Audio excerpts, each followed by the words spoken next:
નર્મદા જિલ્લાના રાજપીપળા શહેરમાં પીવાના પાણીની ગુણવત્તાને લઈને ગંભીર ફરિયાદ સામે આવી છે। વોર્ડ નંબર 1ના સૈયદ ફળિયા અને ખત્રીવાડ વિસ્તારમાં આજે સવારે નગરપાલિકાના નળમાંથી પાણી સાથે કબૂતરાના પીંછા અને માંસ જેવા ટુકડા નીકળ્યાનો સ્થાનિકોએ આક્ષેપ કર્યા છે। સવારે આશરે 8 વાગ્યે મહિલાઓ ઘર વપરાશ માટે પાણી ભરી રહી હતી ત્યારે આ ઘટના સામે આવતા સમગ્ર વિસ્તારમાં ચકચાર મચી ગઈ હતી।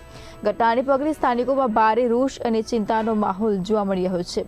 રહેવાસીઓનું કહેવું છે કે આ પાણી પીવા અને રોજિંદા ઘરેલું ઉપયોગ માટે વપરાતું હોવાથી લોકોના સ્વાસ્થ્ય સામે ગંભીર જોખમ ઊભું થઈ શકે છે। સ્થાનિકોએ પ્રશ્ન ઉઠાવ્યા છે કે જો દૂષિત પાણીના કારણે કોઈ બીમાર પડી તો તેની જવાબદારી કોણ લેશે। નિયમિત વેરો ચૂકવવા છતાં પીવાના પાણીની આવી સ્થિતિ સામે આવતા નાગરિકોમાં અસંતોષ જોવા મળી રહ્યો છે।